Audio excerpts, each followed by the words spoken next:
ازيكم يا حبايبي؟ عاملين ايه حبايبي؟ ودي وماسة. النهارده ان شاء الله راجعه لكم بعد غيبه شويه، طولت شويه بس معلش كان عندي ظروف. نرجع نكمل مع بعض فيديوهاتنا الظريفه الخفيفه. والنهارده عندي بواقي سمك، قلت لازم استفيد منه. وعملنا قبل كده المشوي مع بعض والمقلي، لا النهارده هنعمل عندي كام سمكيه كده نعملهم بقى طاجن حلو كده صياديه على كبسه، ما نطولش على بعض. حتى البصلايه اهي هنتبلها حاجه بسيطه، مش محتاجين ايه ان احنا نحمرها قوي، عايزينها تدبل بس اهي مع بعض. ونضرب الطماطم ضربه خفيفه في الكبه او نعمل قطعه زي السلطه، بس انا بفضلها مضروبه ايه في الكبه نص ضربه. وهنزل على البصل الجميل دوت بالطماطم اهو. انا الكميه مش كبيره السمك، انا بشوف كده بواقي عندنا نستفيد بيها.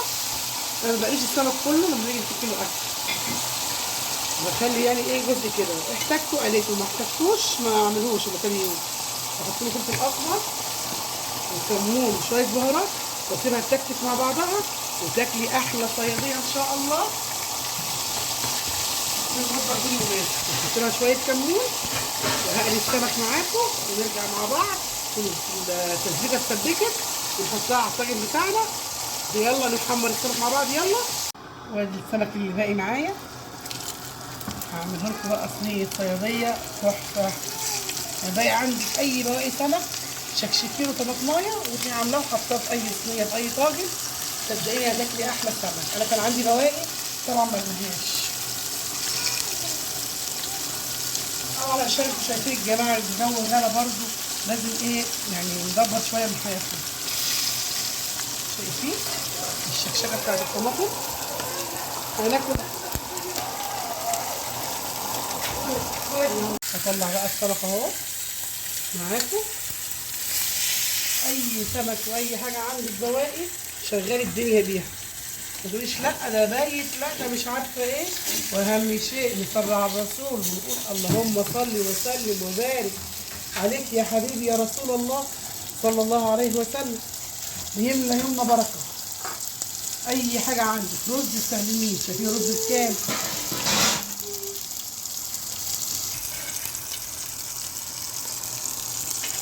شايفين التسبيكه بتاعت الصلصه اهي مع بعض.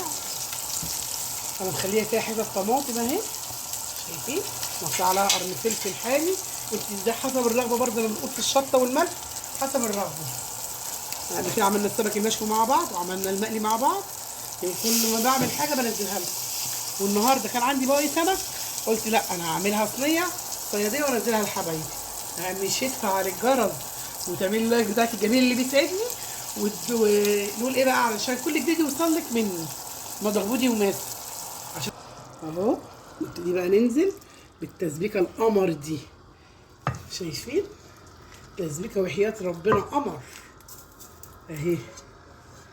شايفه؟ نزلي كده كل حاجه في الطاسه، هتاكلي احلى صينيه صياديه تاني يوم بقى مع شويه الرز اللي باقيين عندك، او هتعملي شويه جداد. واستفدنا ببواقي الاكل وما هدرناش حاجه في بيتنا، وادخلها لكم الفرن واطلعها وقولنا ايه رايكم في الجمال ده. شايفين طاجن السمك القمر ده بقى لما خرج حاجه كان في البيت بواقي اكل عملناها واستفدنا بيها وطلع معانا احلى طاجن سمك هتاكليه ان شاء الله.